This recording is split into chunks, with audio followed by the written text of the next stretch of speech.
Good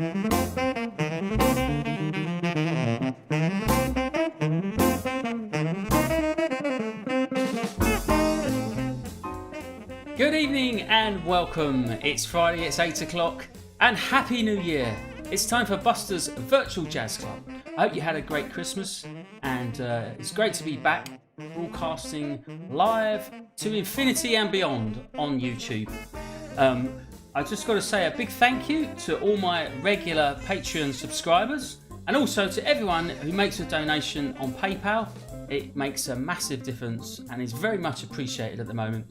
And also a big thank you to everybody who donated for my Christmas special show. We raised £105 and which was donated to the homeless charity Shelter. So thank you very much for that. That was really kind of you, and very pleased to raise that money. So on to tonight. My guest this evening, ladies and gentlemen, he began playing guitar professionally in 1982 and thereafter working in many different genres within the UK music business. In the mid-1980s, he was a founder member of the amazing Loose Tubes, appearing on 3 of their albums, and throughout the 80s and 90s and into the 2000s, he has worked and often recorded with many different artists in contemporary jazz, including Julian Arguelles, Ian Bellamy, Lee Konitz, Mark Lockhart, Paul Motion, Gerard Presenza, Andy Sheppard, Martin Speake, Stan Salzman, Kenny Wheeler, Norma Winston, Annie Whitehead, Tim Whitehead, Vince Mendoza, Colin Towns, Stacey Kent, and many more. His work with Andy Sheppard in duo has met with the highest praise, and so too has the Odessa trio with Stan Salzman and Kenny Wheeler. He is much in demand for work outside jazz as well, including appearances with Mike Oldfield and the Royal Philharmonic Orchestra. He's also very active as a first call studio session musician and is recorded with many famous pop stars, including Shirley Bassey, Michael Ball, Robbie Williams, Seth MacFarlane, Ollie Mures, Susan Boyle, Seal, Gary Barlow, Katie Melua, Russell Watson, Duffy, Ronan Keating, Westlife, Catherine Jenkins, Bryn Terfel, Selena Jones, Jamie Cullum, Charlotte Church, Tom Jones, Ed Sheeran.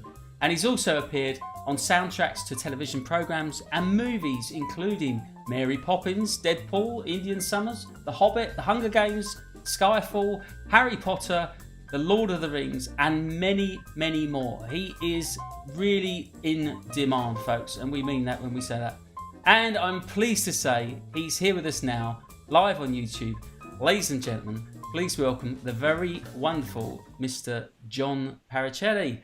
Hi John, how you doing, mate? Good to see you. Fine, thank you, Buster. How are you? I'm very well. Thank you for joining us tonight and giving up your time and sharing your music with us. It's great. I've been very looking forward to this. You've done so much stuff, and of course we can only dip into a few bits and pieces and show some highlights. But we've got some great tracks lined up, so I'm really looking forward to playing them. But the first thing I was going to ask you is how you've been and what you've been up to over this very strange period of time that we've been through. Have you been keeping yourself busy? Did you lose a lot of work, or were you able to maintain some things, or did you have any particular projects that got cancelled or postponed? Well, yeah. I mean, in fact, that when this all started in March was the beginning of a tour with. In fact, we arrived at the first gig, and that was the Monday, I think, that there was the announcement that it was all going to be cancelled. So that was with Chris Batchelor's group, Zoetic, with Paul Clovis, Steve Watts, and Margaret. Right. Chris is going to be on in a few weeks' time, and we're going to play some of that music. So great. That's great. I'm glad you mentioned that. Yeah. So that was a real shame. You know, we had a lot of gigs, and so that, and then I had quite a lot of work in Europe with Lars Danielson's group, which got cancelled. So yeah, I mean, like everyone, anyone involved in the live music world has you know, really suffered through all this, you know. But you know, hopefully, you know, we look to the future, and hopefully by you know the summer, or we can start getting back on our feet. But I mean, I think for like a lot of people, we're fortunate that we've got, my family, we live in a house and we've got space and my kids are at home and, we're the lucky ones really in all this. There are a lot of people who are having a much more difficult time. So, and I carry on, working a bit, recording and practicing and, getting immersing myself in music, which is what's... It's been interesting, isn't it? Because it has sometimes, it's forced us all to take our foot off the gas a bit and have a bit of time to reflect and spend a bit of time, on our own and with our instruments again and rediscovering some things. I think it can be quite productive, can't it? That sort of enforced sabbatical, as somebody described it to me. Yeah. I think that's as long as it doesn't go on too much longer. Exactly. Yeah. I mean, but having said that, like everyone, I'm really missing the real, being in a room with other people playing music and communicating with an audience, in that way. I think it's. But. And are you teaching on Zoom or any? Have you tried it? Have you dabbled with any of that? Because I know you. Yeah. No, I do do that. Yeah. I teach at the Guildhall and. I've got a couple of students at the academy that I do on Zoom. So you've kept that going. That's good. That's something. Yeah. Yeah. Okay. Well. Well. I mean, like I say, I've got a lot of great stuff to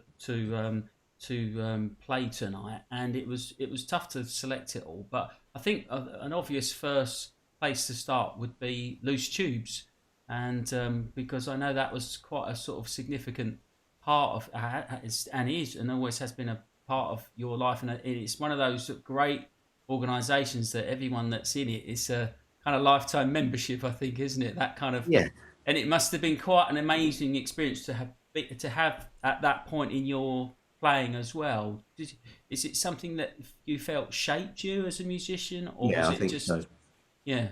I mean, I think you're right. A lot of the people in that band, the musicians in that band were I still play with in various combinations, and they're really good. We're like a kind of family in a way.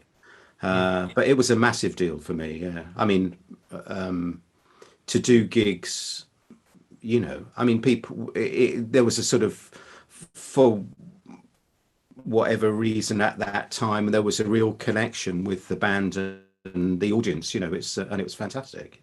Yeah, and of course you guys famously got together for a few gigs again, and in when was it? 2014. Yeah. And did the stint at the Ronnie Scott's, which was, how was that going? Amazing. Yeah, I'm sure. Yeah, amazing. Well, we've got a clip of the live show from the gig. So this is from one of the tunes that you played from one of the nights that Ronnie's on the reunion gig. Okay. And you're featured very front and centre on this, and this is a piece called "Like Life," and well, let's play it and then let's have a little talk on the back of that. So this is Like Life. This is live at Ronnie Scott's from 2014 with Loose Tubes reformed for this very special series of gigs. Here we go.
Fantastic. That was Loose Tubes on their reunion gigs live at Ronnie Scott's in 2014, featuring front and centre on the guitar, my guest tonight, the wonderful Mr. John Parricelli. Yeah, we were just saying, John, there that how great it must be having that big like a wall of sound around you while you're playing, and playing with a big ensemble like that, and you know how that lifts you as you're playing. I guess. Yeah. It certainly it gets the adrenaline going. Yeah. Quite different to the small group stuff that you do as well, though, obviously.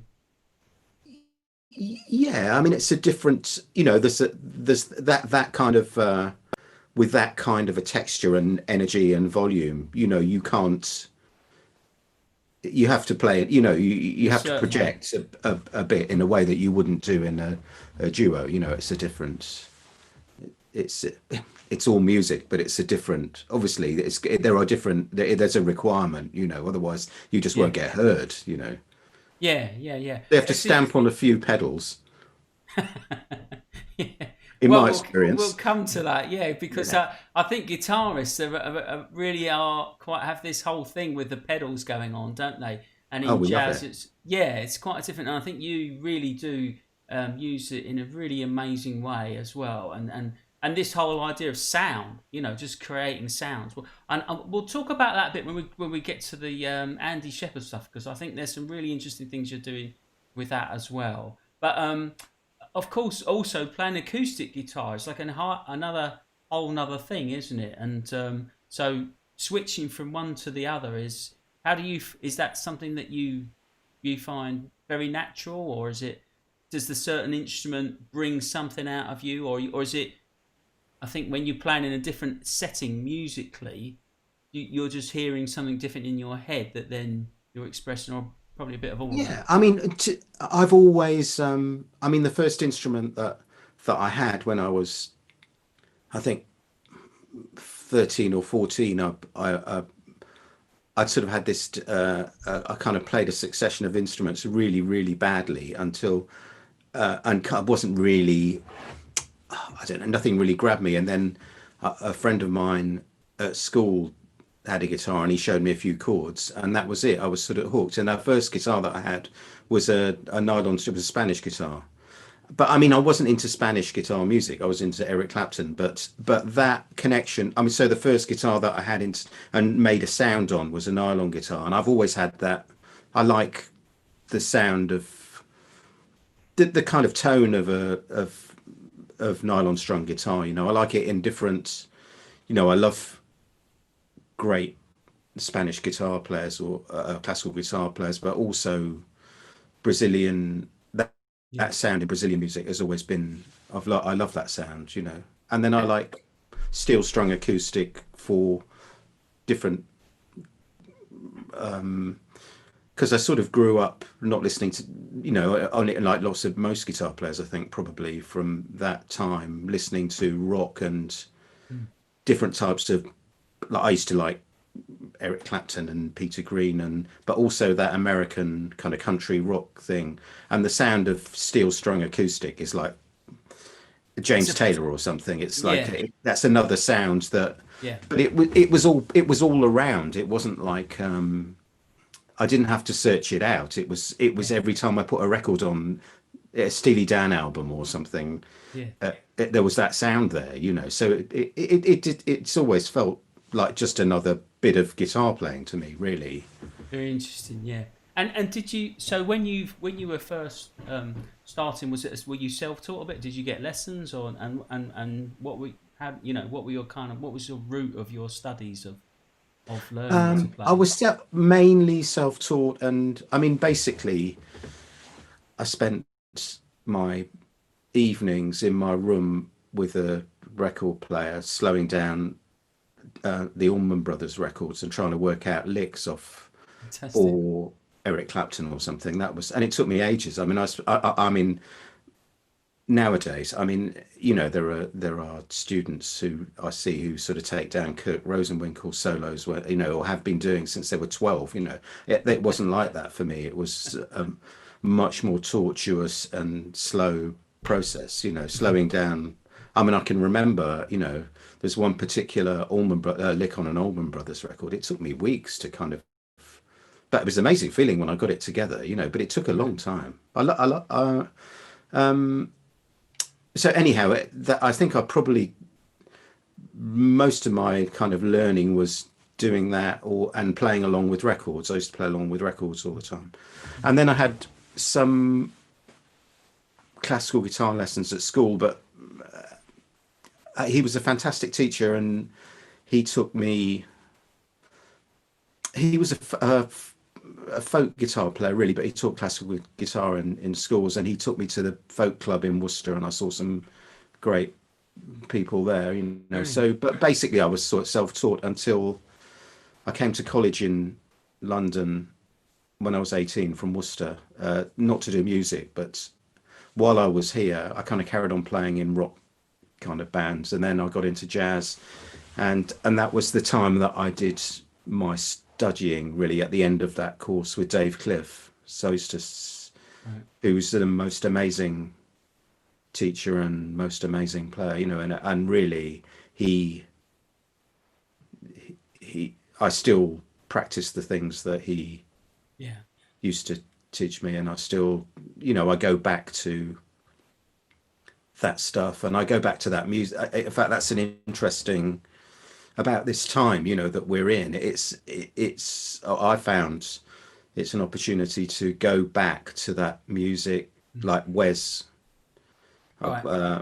taking down Wes solos and revisiting that stuff and really loving it, But a lot of that, so I mean, I've got, Dave to thank for all that. That's the only real studying that I've done is with Dave, actually. Well, he's a great man. He's an amazing great teacher. Yeah. And he was a guest on this show a few weeks back. So if anybody wants to go back and check out some Dave, we got some phenomenal footage. Phenomenal guitar player. Yeah. Phenomenal guitar player. Yeah. And a great guy, very great. We've got quite a bit of action in the chat box, and it's great to see everybody in there. So thank you very much, everybody, and Happy New Year to you. David Harvey's in there. David Harvey's done a fantastic new book on photography. He's been around and photographed a lot of jazz musicians on gigs, and so do check that out. That's on Seen and Heard. David Harvey, Seen and Heard. David Stacey, my friend in California. Hi David, hope you're well. Steve Clark, Mary Proudluck, Linda Carter, Peter Gore, Brian Wade, and Wendy Norman. And we've got somebody that says the first guitar solo that they took down was a John Parricelli solo from Loose Tubes. How about that? Wow. That's nice, isn't it? So thank you. Thank you, guys. Nice to see you in. So the other thing is I was going to ask you about was, as a jazz musician, it's quite a big part of what we do is the composing as well, and how that sort of fits in as part of you as a player. And I wondered if perhaps you could just talk a little bit about that, because we're going to play a track next from your album, Alba, which was recorded in 1999. It's a great CD. It's a fantastic album, and it's your group that you led and featuring your compositions. Is composing something you've always done? Was that a particular project that you just had a bunch of tunes that you wrote for that album, or were they tunes that had kind of hung around for a while and you thought, I want to record these, or how did that come about? Yeah, I think some of the tunes I'd played on gigs with various people before that, and then Colin Towns, who I played with, had a fantastic group, Mask Orchestra, and I played in a small group of his. I mean, he's an amazing man, Colin. Fantastic lover of music and musician and composer, and he started a record label, and he invited me to make a record, and so I had to get half of the material together. So there's nothing like that kind of an invitation to sort of get you going. And I mean, I've always sort of fiddled around with tunes, and I've written things. I mean, I'm writing things sort of all the time, for different things. But I like the process. I mean, I don't find it. I'm very slow, But it's that thing with me. It's having I need a little germ of something that I can't, something that I can't leave alone. That's the way things happen. So maybe some of the tunes that I've written have been a kind of rhythmic. In fact, I like a lot of the time I like starting from a rhythmic bass. So like maybe some little rhythmic idea or motif. And I sometimes try and find something that's slightly off kilter as a way of leading you somewhere. You have to kind of, I quite like the idea that you have like odd times, but they don't sound like odd times. Yes, I know what that you mean. Sounds like you wouldn't know that it was an odd time until you became aware of it. Yes, and the converse of that, if maybe it's in 4, but you're thinking, why is it? It's 4. Yeah, it's like an interesting rhythm, and it flows. It's got a flow, hasn't it? I think those sort of riff things, if they're in odd times, I always think it should. If you can hear that it's an odd time, it just sort of sounds a bit. Sometimes they can sound a bit lumpy, can't they? But if you've got a nice line that flows, you shouldn't really be thinking about the counting, should you? I mean, and also, like Burt Bacharach, it's not odd time, but there's odd bars. It's all to do with the melody, and you don't even think about it. It's the melody and the lyrics, and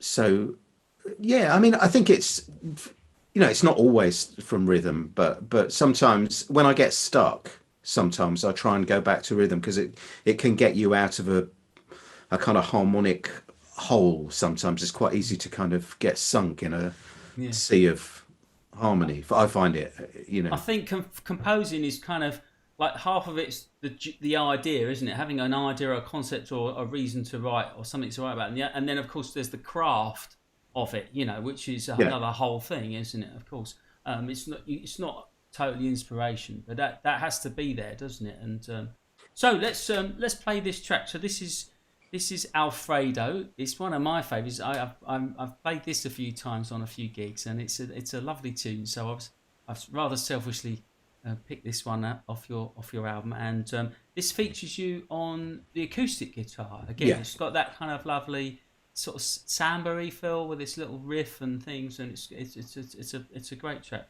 And this is from the album. The album's called Alba. It's recorded in 1999. And it features on the saxophone Mark Lockhart, on the bass Dudley Phillips, and on the drums Martin France, and on the guitar John Parricelli.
Yeah, and that was Alfredo from the album Alba by my guest John Parricelli on guitar. And beautiful tune, John. I absolutely love that. It's a wonderful piece of music. And I was just something I quite often find interesting about composing. We talked about this project, and so you got some tunes together for this album. But when also, I think what's interesting sometimes when people write, they write for a particular person in mind, or if they've got a regular group that they work with. And the other thing I find interesting with, particularly with jazz, as we'll discover, you've got some very long-standing musical partnerships with people and that you've played with for many years. And I think and again, I think that's something unlike other music when you're playing a written part. So if you're doing a show or a session or something, when you're playing jazz and you're creating the music on the spot, that personal relationship that you have with the other musicians, it runs quite deep, and I think it really does affect the music, doesn't it? Either just from improvising and performing, but also from a composing point of view as well. Did you have these musicians in mind when you wrote this, or how did that come about? This particular tune, I didn't, but quite a lot of the tunes on the record I did. All right. But having said that, I played this. I think a lot of the times that I played the tune before, for about a couple of years before, we'd done it on gigs with various combinations of these players. But this was just one of those tunes where, I'm always going through a sort of Brazilian sort of phase. Really, I love it. But I think I was going through a particularly intense one at that time, and also it's a sort of attempt to capture that. Yeah, A bit of that bossa vibe.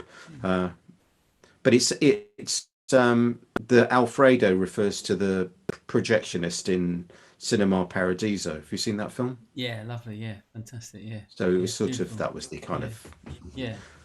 But you have a very contemporary sort of sound on that as well. With that, you managed to conjure up that classic sort of Brazilian bossa thing, but it still sounds like you, and it sounds contemporary, and it sounds very fresh, and I think that's very interesting. I think that's a real strength of the piece as well. Oh, thank you. Yeah. So perhaps you could talk a little bit about some of your guitar influences as well. I'm guessing a bit of Pat Metheny in there, and a few so have you got some particular guitarists that you found have been a big input on your particular sound and playing?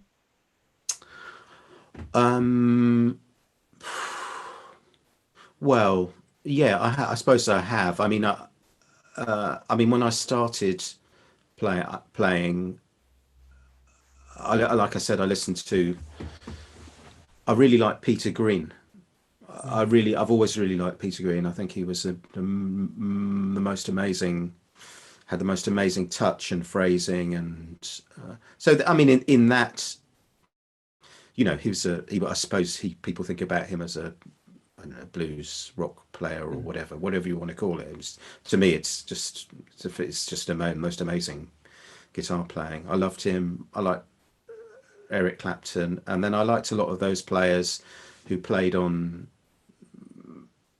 Steely Dan records, especially Larry Carlton. I love there's a record, actually, it's not a Steely Dan record, but there's a record, a Joni Mitchell record that he plays on, that had a really, for me, it was like a massive Hissing of Summer Lawns. I don't know whether you know that record. No. It's an amazing record. It's a real kind of ensemble record, because it's got very, very amazing players on it, but they're all playing for her music, and they're slotting in around her, playing with Joni Mitchell, which I've never done, but it must be, for a start, the songs they're like massive pieces of work, her songs, and she's an incredible player. So you have to kind of assemble. Right. You need very, very sensitive musicians around her to be sensitive to that thing, her thing, and they do that on that record with it's such an amazing example of that. And his playing on that is sublime. It's sort of textural, and the whole sound of the record is sort of sounds like it's floating. It's an amazing record. What's it? Hissing of Summer Lawns? Hissing. Yeah. Right. Hissing of Summer Lawns, Joni Mitchell. Oh, check that out. And it's got some incredible players on it. I mean, but that sound world, and his contribution to. I had a friend at school, Jeremy Bond, who kind of introduced. He was much more sophisticated he wasn't a musician, I don't think, but he was very sophisticated listener, and he introduced me to Steely Dan and also the Crusaders. And Larry Carlton played with the Crusaders, and that was a beautiful guitar playing on those Crusaders records. And another guitar player who no one really, people have probably heard him more. He's probably the most recorded guitar player in history, I would have thought. Dean Parks, who was a studio guitar player, but he played on the Crusaders records. He's been playing on, since I started buying records. He's been on a recording since probably 1960, late 60s, and he's still, in fact, I've done some recording on British projects where they've done some of it in America, and he's still doing that now. Wow. Yeah, he's an amazing musician. Anyhow, so that's slightly different jazz wise, I suppose. Well, all those players, and then Wes, who I still Wes is, I think, I don't know. I mean, I don't. He's just the most amazing, beautiful guitar player, and every time I listen to him, it's just something about it's in a world of its own, really. And then Pat Metheny. When I heard Pat Metheny, it was kind of I mean, there were people doing jazz rock things obviously for a long time before that, but I wasn't really acquainted with it. But when I first heard Pat Metheny, it was like there was a way of playing jazz, but Yeah. reflecting Yes. the music that I'd grown up with. It wasn't. Yes. It sort of combined Yeah. the worlds, and it was like all of a sudden you could see a way of being a jazz musician, but not pretending to be, but like a similar, Yeah. Yeah. fusing these things together, not in a conscious way, but Yeah. the harmony, that open harmony, Yeah. like Keith Jarrett's, some of Keith Jarrett's compositions, the sound of the harmony was different. And it was like a whole, and he played, it had a kind of energy and a different kind of an energy and sound. So that was a very big thing for me. Cool. And then since then, I listen to a lot of musicians, not just guitar players, but I love Bill Frisell. Yeah. I go through phases, obviously, like everyone. I go through phases of thinking, "Wow, this is amazing," and then I really like Peter Bernstein.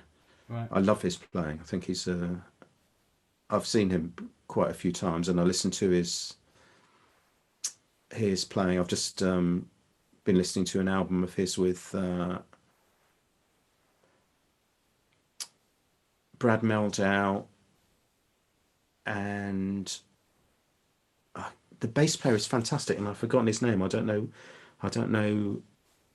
I'd never come across him before. He's an amazing bass player. But Jimmy Cobb is on drums. Oh, right. It's a fantastic record. I mean, it's like the most, you can't not sort of smile, or it's got that feel. It's amazing. Yeah. But I really like his playing. I mean, I don't. Yeah. There's an electronic guitar player. He's an electric guitar player, but he uses electronics. And I played with him in Andy Sheppard's group. Ivan Darset, I think he's an amazing musician.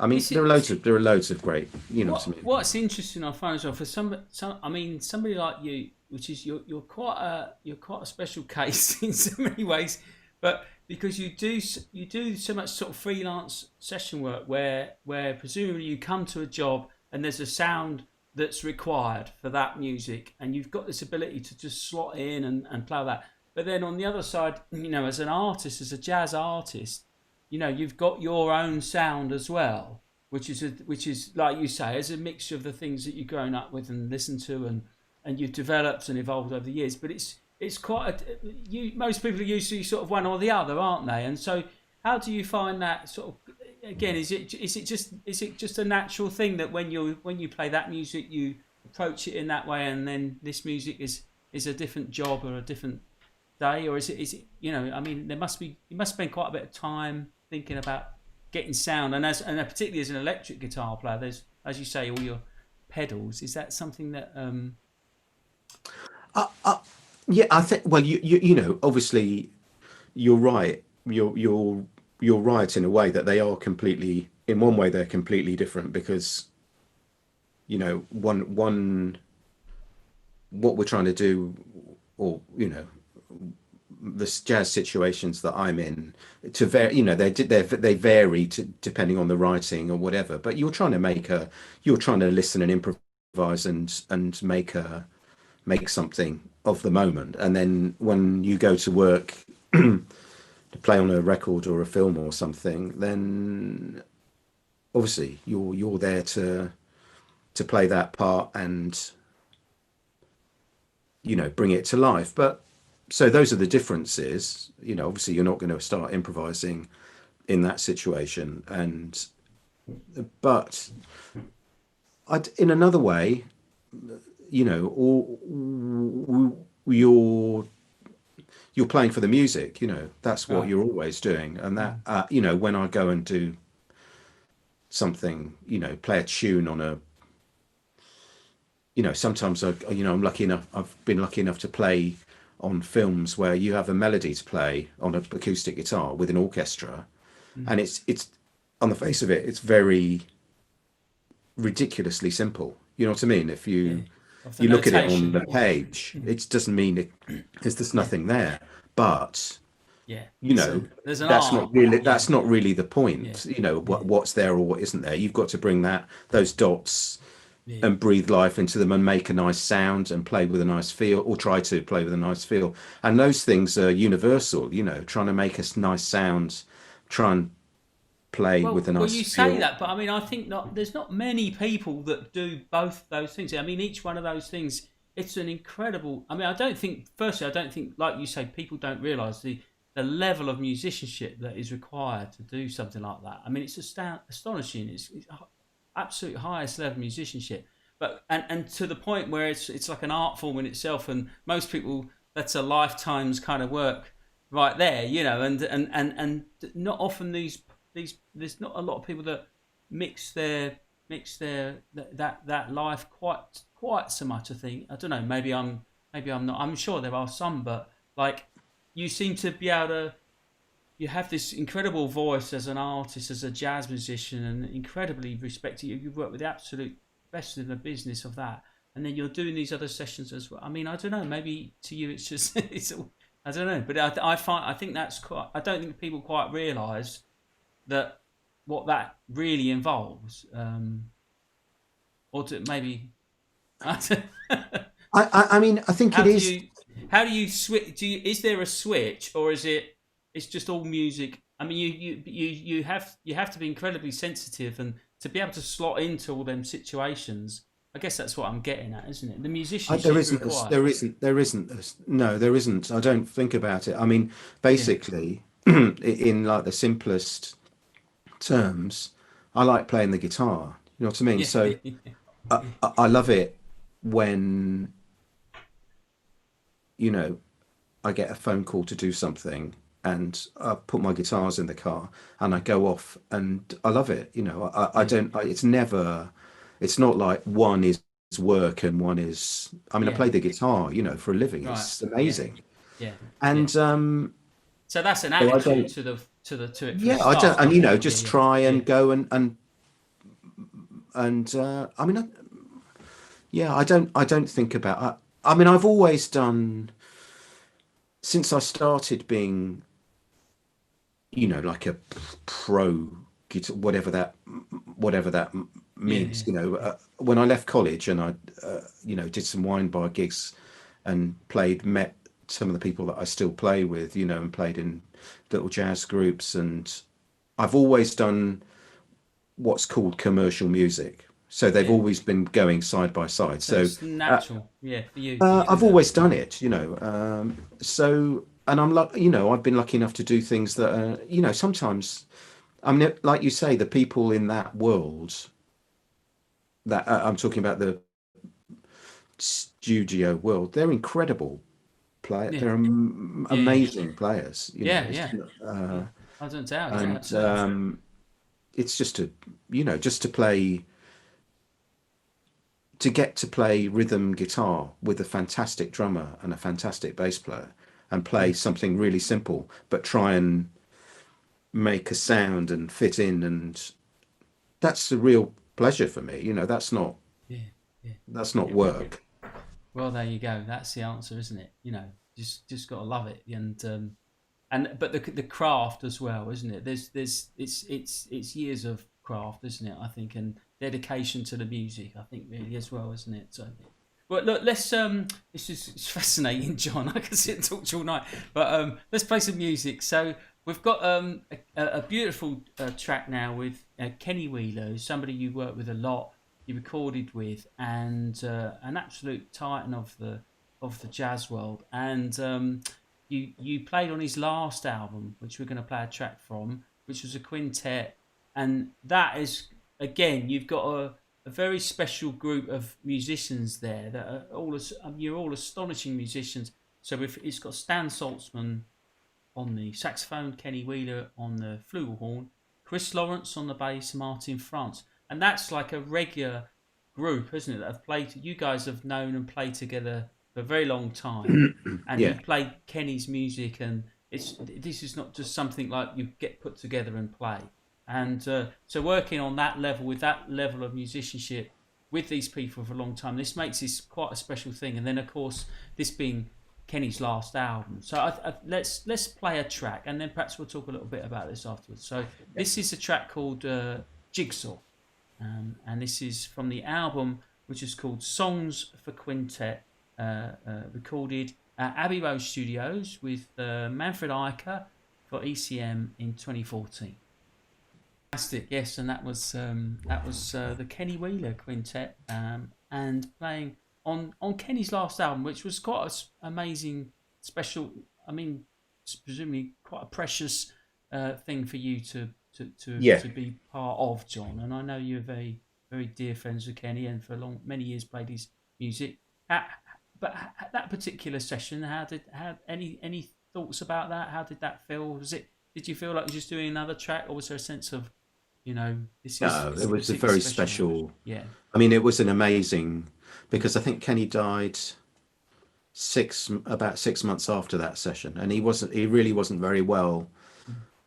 I mean, I think he might have been in a wheelchair, but he wasn't very well. But it's like he saved all his energy, he galvanized himself and went in and he played like... That sounds great. Yeah. Kenny Wheeler is he's my hero, I think but to do that, and to play like that, and just the most beautiful, he's a unique musician, Kenny.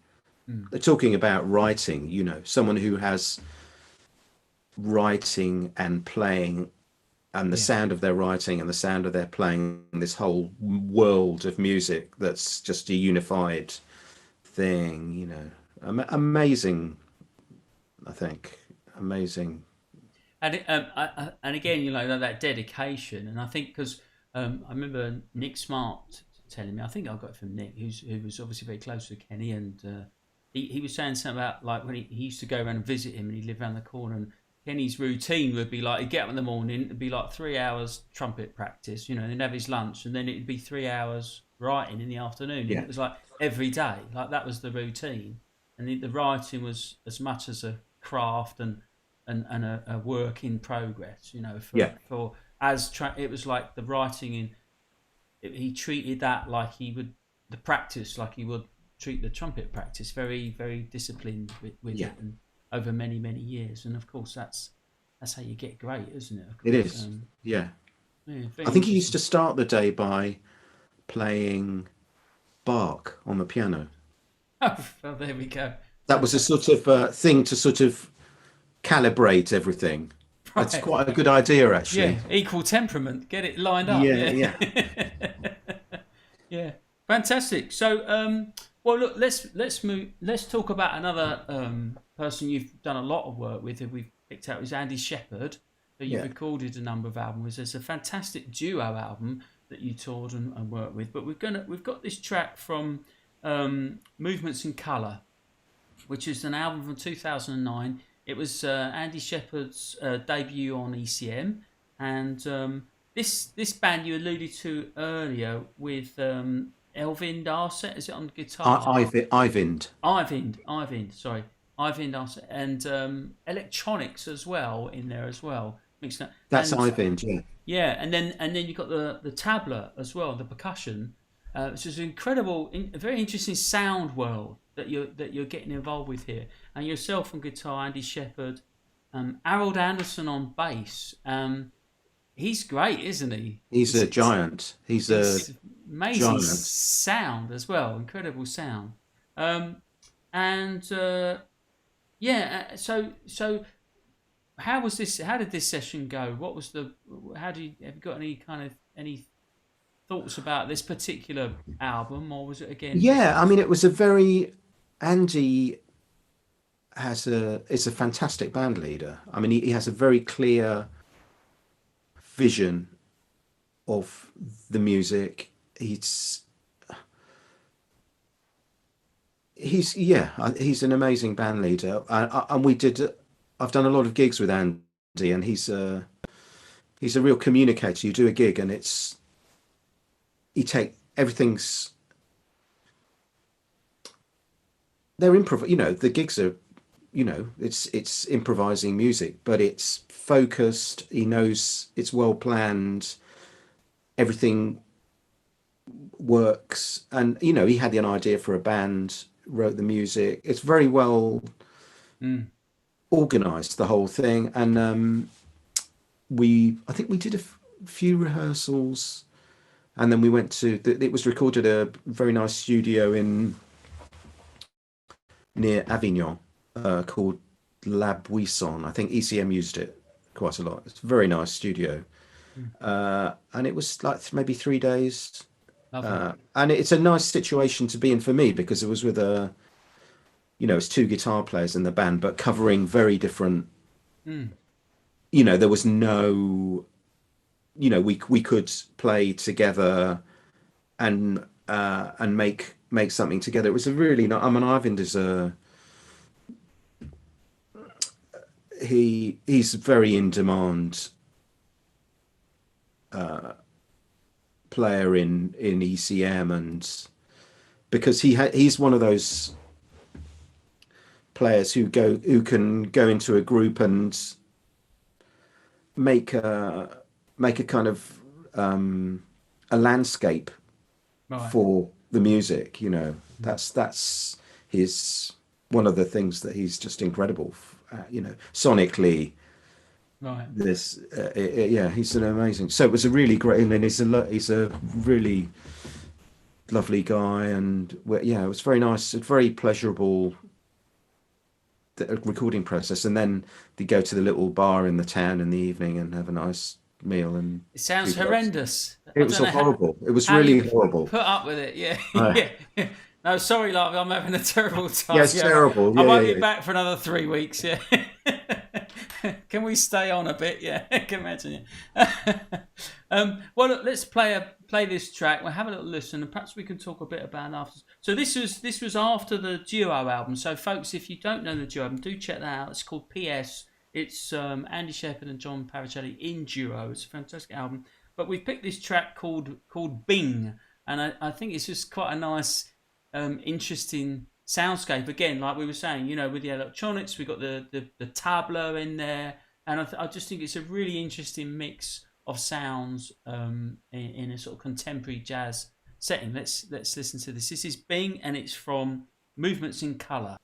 Yes, that was Bing from the Andy Sheppard's album Movements in Colour, featuring on guitar my guest tonight, John Parricelli. Fantastic. Wonderful sound. And the spirit and that kind of lovely, joyous feeling of the music there, and I think the way they blend those sound wells together, it's absolutely beautiful. So we were just talking as well about that. Yes, Paul Dinage mentioned John Webber, the bass player. That's him. With the Peter Fantastic. Bernstein. Yeah, Brad Meldau, Jimmy Cobb band. And John, you were saying about playing with Jimmy Cobb and his sound of his cymbal. It's fantastic. I mean, it's a really great record. Yeah.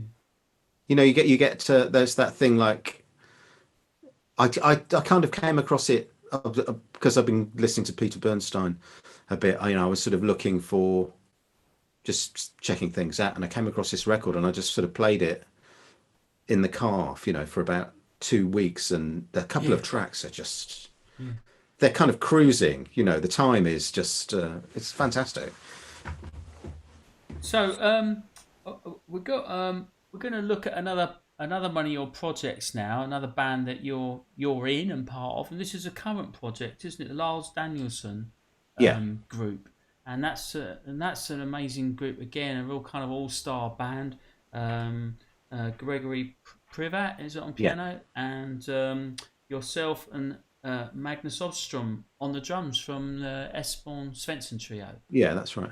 Yeah, and you've done a few recordings, and this we're gonna play something from the 2017. But this is a band that's currently, well, as you said at the beginning of the show, you had to cancel some gigs last year. So did things get moved forward? Is it postponed? Have you got things lined up for this year? They're trying to sort it. Yeah. I spoke to Lars his manager today. Yeah, they're trying to sort it. It's very difficult. I mean, it's very difficult for anyone in that world, events, concerts, whatever world, to make plans. It's very, very difficult, and because things are booked far ahead, and then you've got to make decisions, and so yeah, I think we will. It will pick up, but then I mean, what's going to happen is like this massive backlog of tours that were just interrupted or about to start or whatever, and they all need rescheduling, and there's only so many venues, aren't there? Yeah, we've lost quite a few of them as well over the last time as well. Exactly. So it's I mean, hopefully, I think the Vortex is okay as far as I've heard, but yeah, it's I'm hopefully we'll get there, but it's not. It's going to be tricky for a while, I think. Yeah, it's not going to be overnight, is it? No. But well, and so how did this group come about? How did you get involved working with Lars? Because you've been doing this for a while. This group this is another kind of regular thing, isn't it? It is. It's kind of the most regular thing. It has been the most regular thing, really, for me. I got involved because I work with a Polish film composer, Zbigniew Preisner, who I don't know whether you know. There are these Kieslowski films that are quite famous films called Three Colors, Blue, Red, White, and Decalogue, and another one called Double Life of Veronique. They're like classic European sort of art cinema, but they this is a long time ago that those films, but Preisner wrote the music for that, and he's got a real sound. It's very spacious, kind of very minimal, but it's all about the sound of the. It's fantastic music, very, very minimal and sort of fantastic voices he uses, like folk voices and operatic voices and a tenor, and it's an amazing kind of sound world. Anyhow, I've done quite a lot of work with him, and he had a project, a concert project where we did some concerts in playing his music, his film music, and Lars was involved in one of those, and we played, I think it was like a program of about 2.5 hours, and I played for about 1.5 minutes with Lars, this sort of duet, and that's all we played together. But he invited me to play on a record of his. Must have been a good 1.5 minutes then. That's all I can say. So that's how I got to know him, and I went to Sweden to play on an album of his, and then we've done a lot of gigs and traveling since. So it's a nice group of. When was that, John? Sorry, that was 2010 probably. When you met him, and yeah, okay, yeah. So 10 years, wow, yeah. And we've spent a lot of time together. They're mates, and he's a fantastic composer, Lars Danielson. He's a real. In fact, I saw him. I went to a gig with Jane, my wife, about probably 20 years ago at the Pizza Express, and it was a sort of one-off gig with Lars Danielson, Kenny Wheeler, and Jon Christensen. Right. And it might have been Tommy Smith. Wow. I'm not sure. But I remember being struck by this sound. Like we were talking about Scandinavian bass players, and just this incredible strength and ability to play completely solid time groove, and yet play beautifully melodic and solo. Have the sound as well. And there's it seems to be talking about Harold Anderson and, it's, I don't know whether it's a thing or not, but it struck me. Anyhow, remember we were watching this gig and I was thinking, God, this bass player is like unbelievable, beautiful sound. And then I heard a track of his before I played with him, he's a very, very good producer. I mean, very good. He's an amazing producer. He's got because a lot of that music has traditionally relied on,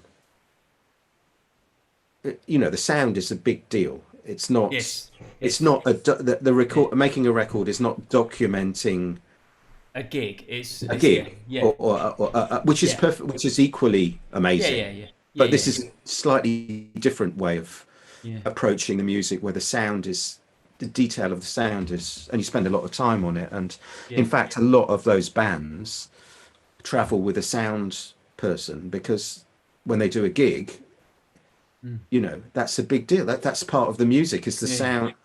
I mean, I've always thought, there's music is sound. It's not like there's music and then there's sound.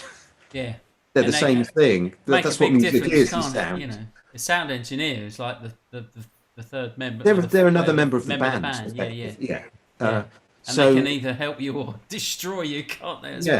So it's a very important part of it. Yeah.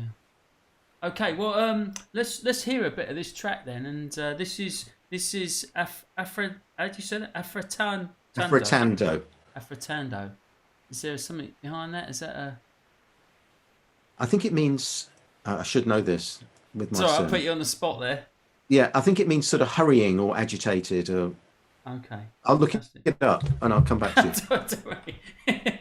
Well, let's listen to that one, John. Affrettando, and this is from the album Liberetto 3, which was recorded in 2017. So this is this is the current album for the group. Well, it is, although we've recorded another one which is supposed to come out and tour and everything. So that's been held up with all this. So there'll be another record out, hopefully in the summer. Fantastic. Well, let's check out a bit of this then. Hopefully we'll get some pictures as well. I think the picture got a bit jammed up in the last one. Hopefully we'll get them flowing again.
Wonderful, yes. And that was Affrettando, which is, what was it again? You told me, I've forgotten it already. It's sort of excited. And speeding up. Excited. Yeah, fantastic. And that was from the album Liberetto the Third, Lars Danielson Quartet, featuring John on guitar. Again, got fantastic music. And I asked you which studio that was at, but no, it's in his he has a house in just a sort of normal house in outside of Gothenburg, little town called Molnica, and it's got a nice piano. I sit in the living room with Gregory, the piano player. Lars is in another room. Magnus is in another room, and right. We just sort of, it's a very relaxed way to record, so play, a few takes, go and listen, have a cup of tea, and then you can get into that thing of like in the evening, if you want to do an overdub or something, you just go and do your overdub, come back up, someone else might go off and fiddle around putting something else on, and a kind of very organic way to that's nice, isn't it? Record music, I have that, not that pressure of like, oh, we've only got the until sounds. Yeah, and in being that, it's a very comfortable environment, being in a, where it's not like a commercial facility. You know what I mean? It's just very relaxed, Fantastic. Well, that certainly affects the music as well, I think, doesn't it? Yeah, definitely.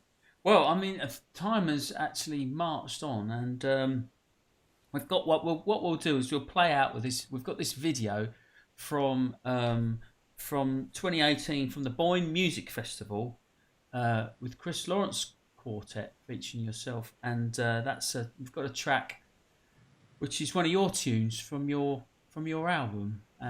But before we do that, I'd just like to say a massive thank you to everybody for tuning in, and thanks for all your comments in the chat box. It's nice to see you, and thank you, John. It's been really lovely having you on. Thank you very much, and sharing your music and time with us. It's been really, really interesting and enlightening as well. And good luck with everything for this year. I hope the gigs get sorted out and we can get back to a bit of what we like to do. Yeah, absolutely. I'm sure we will. So next week is Andy Panay, a wonderful saxophone and flute player, will be joining us and playing some of his music. Got some great, real sort of swinging stuff for next week with Andy Panay and some of his different groups. And like I said, if you've enjoyed the show and would like to make a donation, that'd be much appreciated. There's a PayPal link, and also we have a Patreon page now for regular supporters. So once again, thanks everyone. Thanks, John. I really appreciate it. Thank you. It's been lovely. Thank you. And thank you for all your lovely music. And take care of yourselves, guys. We're going to leave you with this video. So do you want to just tell us a little bit about this band before we go, John? I mean, this group we've played together for a long time, and we played with Kenny a lot, and Chris made an album with this group a number of years ago, and Norma Winston's on that actually. But Chris Lawrence and Frank are legends of the British musical world, phenomenal musicians in 1,000 different ways. They're unbelievable musicians, and so it's a real pleasure to play in that band. And I was going to ask, sorry, I've got a bit ahead of myself, but so we've on this band we've got Martin France on the drums, Chris Lawrence on the bass, who's the band leader, and Frank Ricotti on the vibes. Yeah. And how do you find that working with vibes? Because I know guitar and piano there's a bit of a thing with the guitar and piano being together, isn't there? And you have to kind of dance around each other a little bit, and I know, and some of your things there's not the piano, so you're providing the harmony and that as well. But with the vibes are quite interesting, aren't they? Because it's a different. It's a nice together, isn't it? Yeah, it's a very nice sound, vibes and guitar. I think it's classically, traditionally a good match. You don't get in each other's way too much, does it? And you can both No, provide a bit of harmony. sonically, it seems to work really nicely, and melodies together, and obviously, any situation where you've got two chordal instruments and not and it's kind of fairly open music, as in you're not playing fixed parts, then you need to be listening, obviously. But sonically the sounds seem to work together. Yeah, I think it's great. You can play together a bit easier than piano is. You can do it, but you just need to be a bit more careful, I think, with piano and also with groups. I mean, what I think comping situations generally is,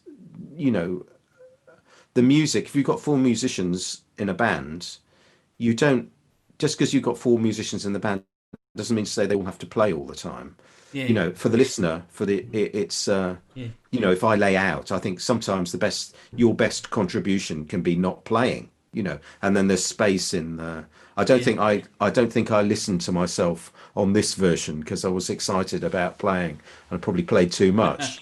But no, it sounds great. But I think that's because you're improvising the arrangement, aren't you, when you're playing in a group? So you just need to listen, really, and it works. If you listen, it'll work. It's interesting because with guitar particularly, but also I suppose piano to a certain extent. But as a rhythm section player, you're sort of supporting the soloist, aren't you? But on the guitar, you're sort of dipping in and out of both of those roles as well. And funny enough, Dave Cliff, he described it as half the time you're a communist and half the time you're a capitalist. He said, very good. Yeah, absolutely. Yeah. Which is brilliant, isn't it? So like when you're playing the rhythm section, you're for everyone else, but when it's your solo, you're all in it for yourself. Like, I just thought that was a nice way of putting it. Yeah. Okay, well, thanks, John. It's been fantastic. I've really enjoyed it. Thank you. It's been wonderful. Let's play out with this track, and this is a tune called Scrim. This is a video which is on YouTube, and it's from the Boyne Music Festival in 2018 with the Chris Lawrence Quartet. Thanks, everyone. Thanks, John. See you next week. Take care. Good night, everybody. Scrim. Here we are, Scrim.